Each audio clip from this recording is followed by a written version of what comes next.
Welcome back to the program. If you're just joining us, this is Bottom Line Africa, right here on KTN News. Let's now get into the substantive matter of a discussion tonight, and that is the role of opposition politics in advancing democracy in the continent. Our Kigali-based correspondent Eugene Enangwe spoke to Dr. Frank Habineza, leader of the Green Party, who recently lost to President Paul Kagame in the August 4th presidential election. Let's listen in. What alternative are you putting on the table? In other countries, we have the opposition parties having shadow ministers.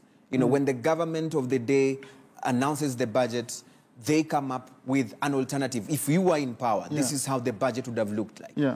Do you have those kind of things? I mean, that comes, I think, with the... what do you need to do them? When the opposition parties are in parliament, and they have leader of opposition, I think Rwanda is now, Rwanda is now a member of Commonwealth, and most of the Commonwealth countries have that kind of model where the oppositions in parliament, they even have a leader of opposition, then they can have a shadow cabinet. So we have not reached there yet in Rwanda because of this consensus model which is there, where you find that the parties in parliament, they tend to be like kind of, we don't have backbenchers, or you see, they all sit together, whether they are the PSDOP or RPF coalition, they all sit together, not like you see in other so what you're saying is without that you'd never be able to give alternative. No, but we are going to get to that, I think. Yes. Once we are in parliament, we're going to see how we can make these things better. The democratic model we have here is an organic model that came to respond to peculiarities we have and responds to Rwandan peculiarities. And he's saying that his party is an internationally, ideologically grounded party, which means he's here to tear asunder our democratic system. He agrees with me. He's a threat to our democracy. In fact, if he's saying that he had had troubles registering his party, I think they were right to not register him. In fact, I don't know why they did. Because he's a threat to our democracy. Why? I just told you. Because we have an organic democratic model that responds to Rwandan problems and aspirations. He's responding to international aspirations. We still haven't solved our problems.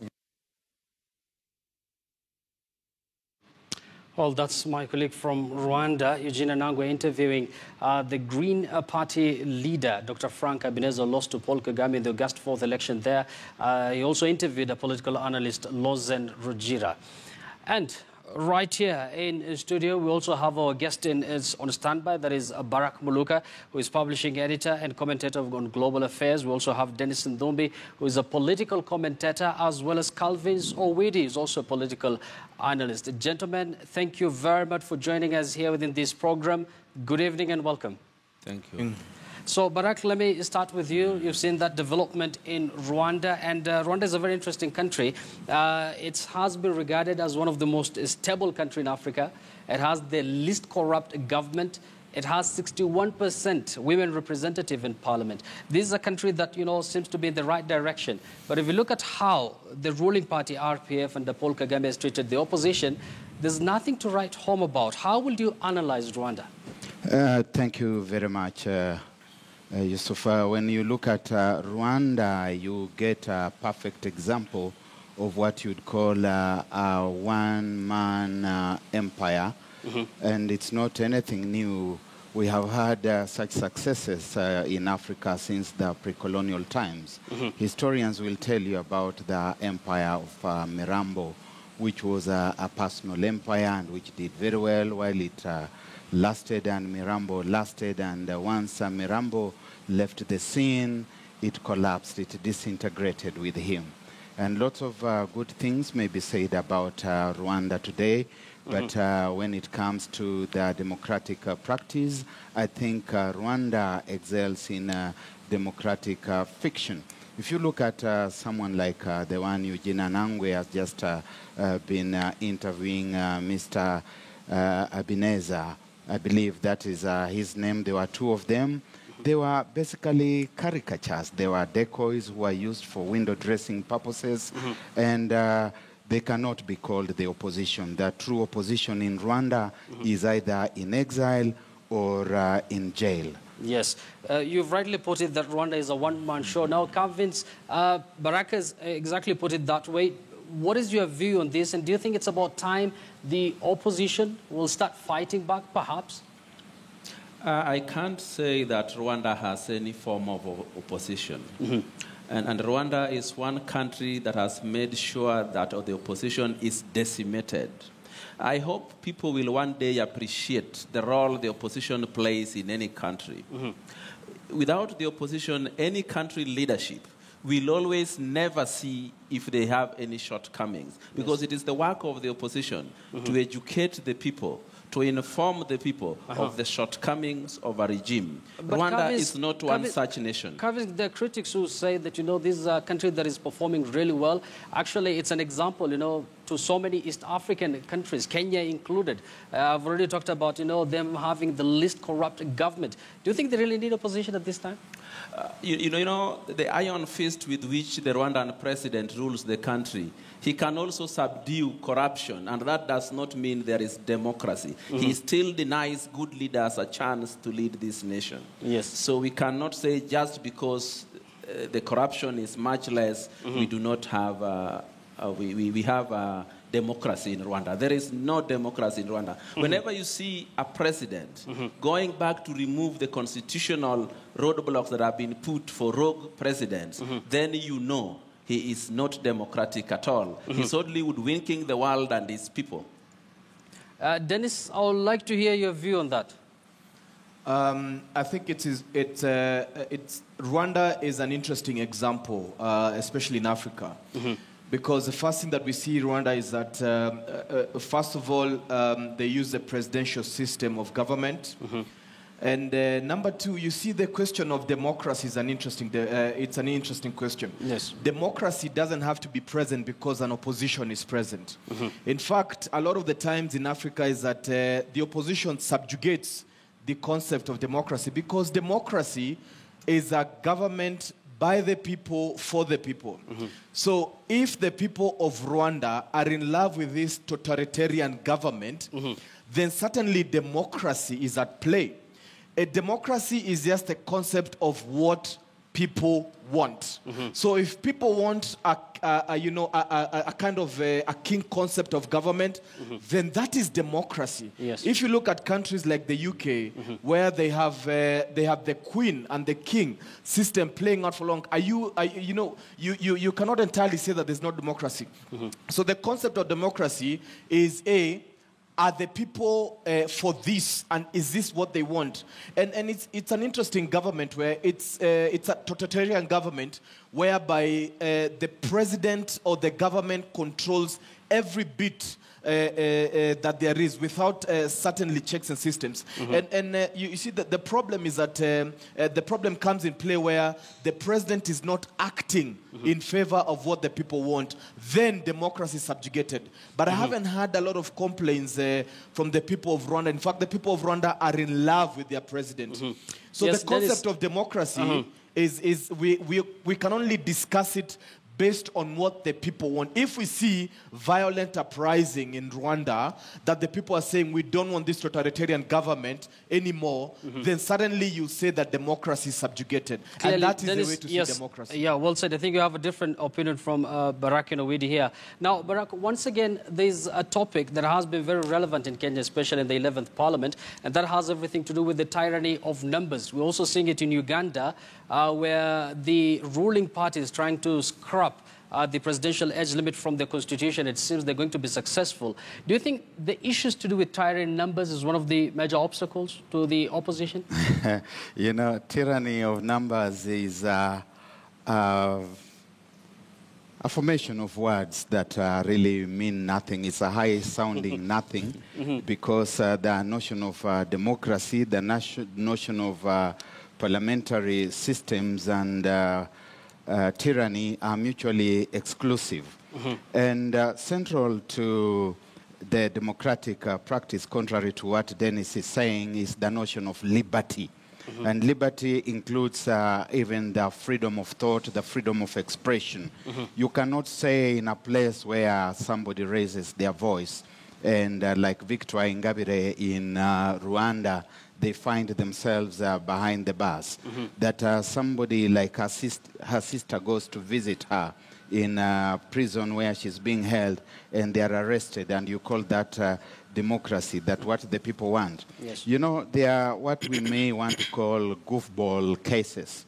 Cases where something that in social science today we call the Stockholm Syndrome has overwhelmingly taken over, such that the victims, in fact, become the defenders of the villain who puts them under subjection and tyranny. And I do think that it is exceedingly naive to look at that kind of situation and say that the people have accepted it and therefore this is their brand of democracy, because that kind of society is essentially sitting on a time bomb. It's just a question of time. And when you take it to Parliament and you find that Parliament itself has been emasculated and it becomes an institution that is zombified with a tyranny of zombies, Yes. people who are not able to think, people who will take a Bible when they are being inaugurated and they say, I will serve conscientiously.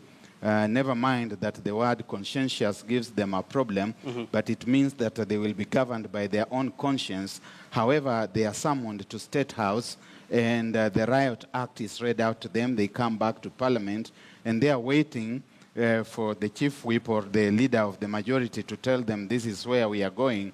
Now, that is not Parliament. Yeah. That is a zombified chamber, and it's going to be take a long time before again you can start witnessing true parliamentary democracy in societies such as ours. But unfortunately, that seems to be the case in most parliaments. Now, Owidi, going back to the issues to do with tyranny of numbers, Barack clearly says that that is a non-issue. But, you know, if you look at the last parliament, that is the 11th parliament, the ruling party had, you know, basically literally bulldozed most bills through parliament that, you know, the members of the opposition were not, you know, in good terms with. So do you think that this is one of the obstacles to the opposition progression? Yusuf, let's be honest about this tyranny of numbers thing.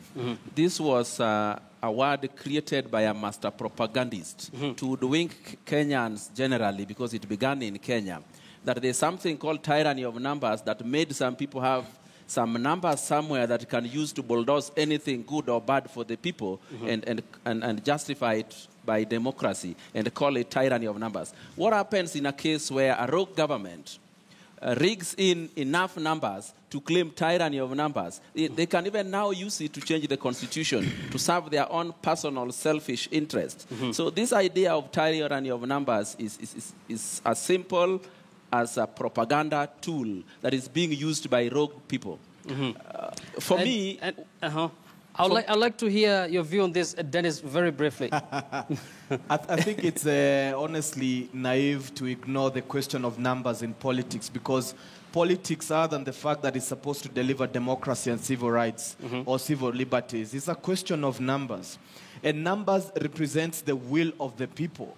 So because people elect members to parliament or to whatever house that it is, whether it's a county assemblies, and the will of people is certainly represented in numbers. So you cannot throw away or just quickly dismiss the question of numbers because perhaps it did not favor the side of bargain or whatever it is that your ideology sits. And numbers is everything in politics, and that's the truth of the matter, whether we sit here and dismiss or not. But you cannot in any way, style, manner, or even ideologically dismiss the question of numbers in politics. It would, in fact, show that you don't quite understand the question of political science in its own nature. And speaking about Yusuf, numbers, you can give me a right of response to that. Already you will respond to that shortly, but speaking about numbers is something, you know, politicians or members of parliament use it especially when they debate in parliament. And case in points, let's listen into some exchanges in South African parliament. Please address the Honorable the President as the Honorable the President. Honorable Babaka Duduzane. Honorable Malema. If I touch honorable. I said ask. Why are you not taking actions against people who are putting you right at the center of a state capture? People say you've got a house in Dubai, you don't take action. People say you are working with the Guptas to appoint ministers and all that. That one I know you are doing. You don't take action against such people, including, amongst others, the newspapers and all forms of media who make this allegation. Why are you not taking action, at least to protect the good image of the office if you don't care personally? I don't take actions in court against people like yourself. I don't, honorable member.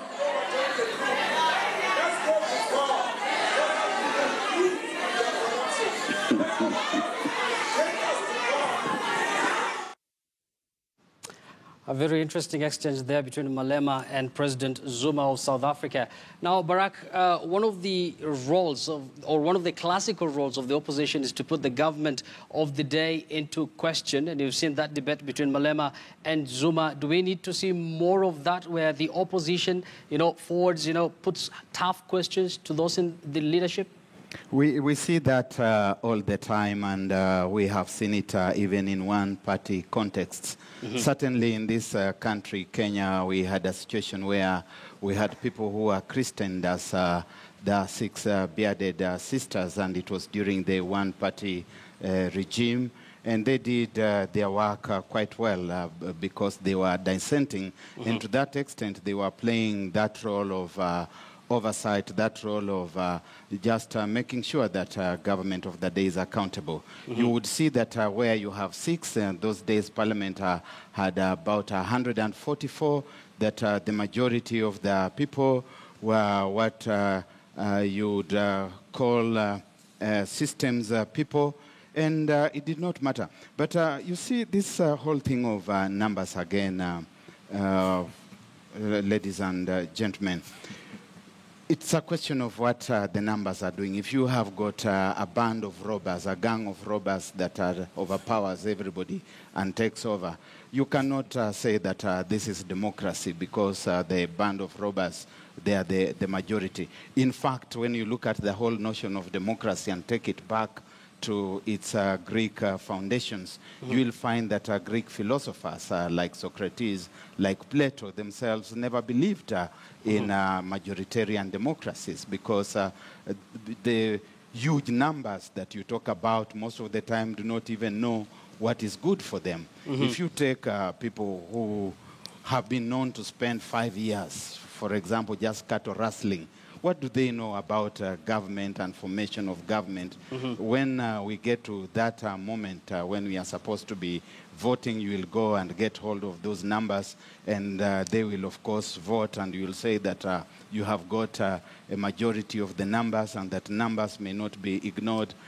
But the quality of government that then comes in place mm-hmm. starts reflecting the whole tragedy and the whole dilemma, and in fact, I even dare say the whole idiocy behind the so-called numbers. Mm-hmm. And so I restate that the notion of democracy and the notion of tyranny are mutually exclusive.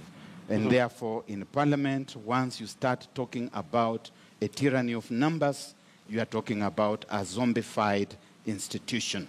Mm-hmm. You better call it a tyranny of zombies. Right. Yeah, and with this, we want to bring into the discussion. These opposition are mainly, of course, formed by political parties that have lost in other elections. And those who come from the school of thought that, the opposition are normally active only during the time of elections. That is when they appear. And right after elections, they disappear. Do you think that is necessarily the case? Yusuf, I'd ask you to respond to this numbers thing. So mm-hmm. before I deal with that, let's look at this numbers issue, because Dennis had said that numbers shows the will of the people. Mm-hmm. But also the will of the people will only be shown if the people know how these numbers were obtained. Mm-hmm. You cannot sit at your lunch, see numbers appear on TV, mm-hmm. and then you are being told that is the will of the people. I think you're talking about the scenario in Kenya. Here you're looking at, in Africa as a continent. We're going to bring the point home shortly. But can you respond to this question that has been raised, that opposition normally active only during elections, and right after that they disappear? At least the one I watch on a daily basis is active all the time. Actually, it's active throughout the 5 years. So the idea that they are only active during elections, that may be in some other country where they are stifled. But here, even with the stifling, they do their job. And I think without the opposition, especially in a nation like Kenya, I think we would be so far below the average level. I think, Owidi, you've jumped the gun here. We're going to talk about Kenya shortly. But Dennis, your reaction towards that? First of all, for us to look at the idea whether the opposition has been effective at all, then we have to look at this presidential system that we have in Kenya. And the fact that the unique circumstance in Kenya is that we diminished presidential powers and then cascaded them or escalated them to institutions. So if I'm supposed to look at whether the opposition has been useful or not, I'll look at them at the capability of whether, A, they're able to check the presidents, number two, to check or critique the presidency. Number two will be the capability of them building those institutions. And number three, their capability of representing the minorities, because suddenly opposition, opposition represents the minority. And we have seen an interesting scenario where in parliament is that the opposition colludes with everybody else to add themselves salaries. And sometimes it seems like the opposition in Kenya is subject to, us being a fragile nation, whereby we consistently see them attacking institutions. And, there's a new term that has come in called irreducible minimums.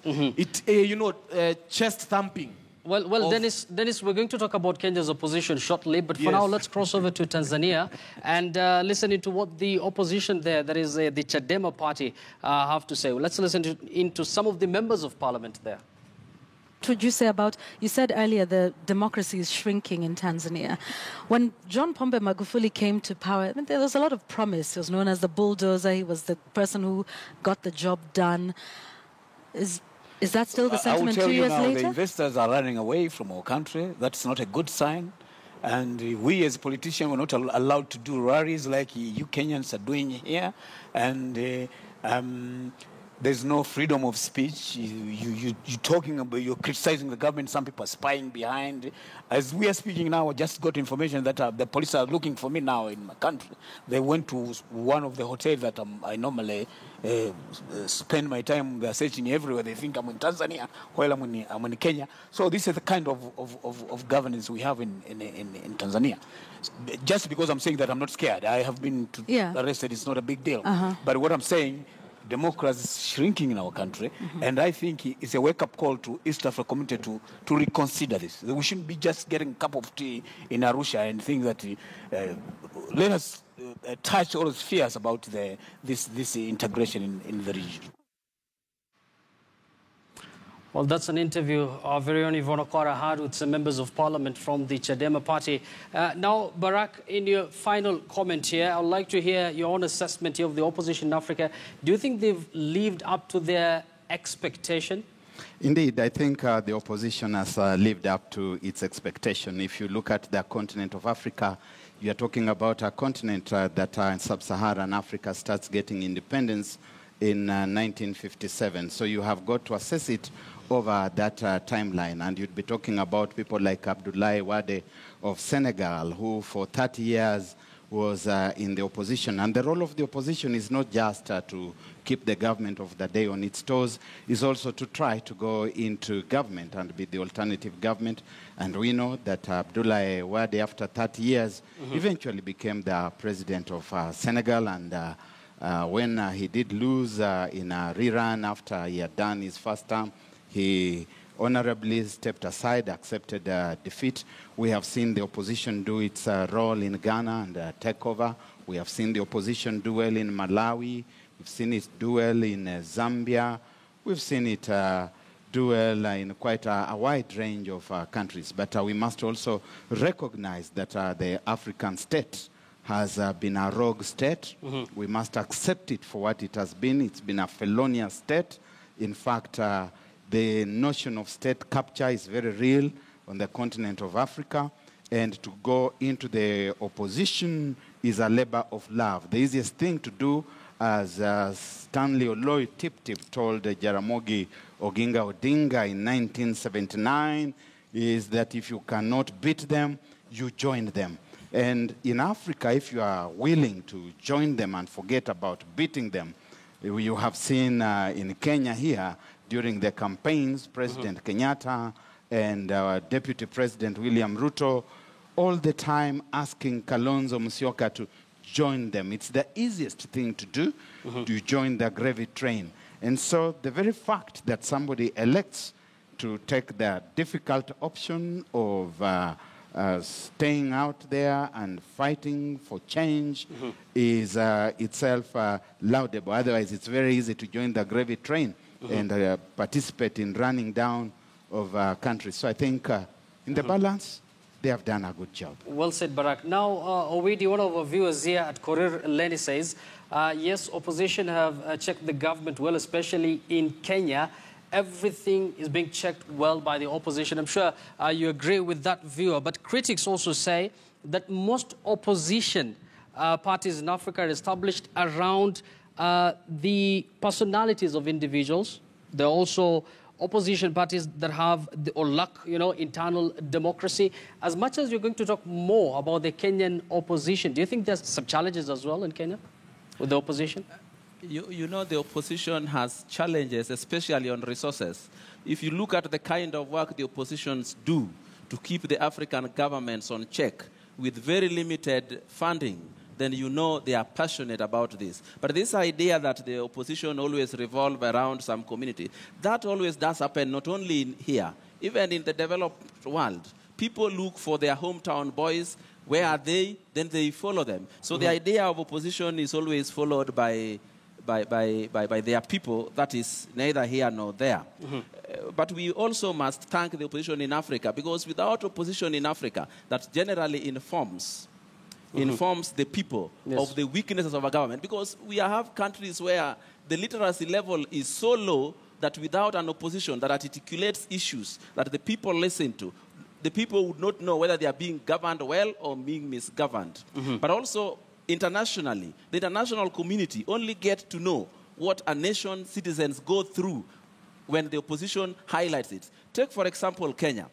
If the opposition did not make the effort to go to court, the rest of the world would have taken the words of the observers and believed Kenya had a free and a fair elections. But now the world knows. Now the general public knows. So the general role of the opposition is to keep the people informed and keep the world informed. Yeah, and Dennis, I'm sure you're also going to touch about the Kenyan opposition. But quickly, if you look at a research that was conducted in Zimbabwe, 80% of the population there didn't know the difference between the ruling ZANU-PF and the government of the day. Do you think we still have a long way to go as a continent? I think we still have a long way to go, in terms of getting functional opposition governments in the continent suddenly. And in Kenya mostly, because what has happened is that the oppositions have adopted a doctrine of regime change for a long time, and they are constantly and consistently in election modes for the 5 years, and they forget the representation of the people and the representation of minorities and the building of institutions where power has been cascaded. So they are constantly in push and shove with the government instead of objectively counter-checking and criticizing the government and making sure that they build on the gains. Sometimes they have done.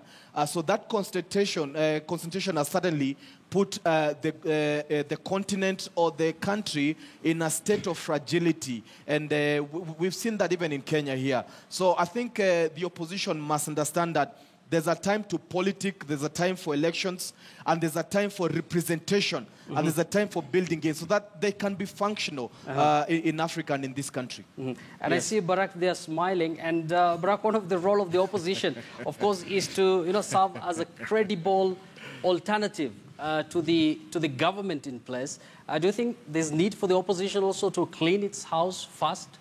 Yes, indeed. There is a lot of room for the opposition to clean its act and to come with fairly clean hands. Most of the time they don't do that because the internal competition sometimes also does not quite meet the expected standards. But I think that one speaks from a very innocent platform when one starts imagining that the role of the opposition is to praise the government of the day and to tell them that you are doing well here and there.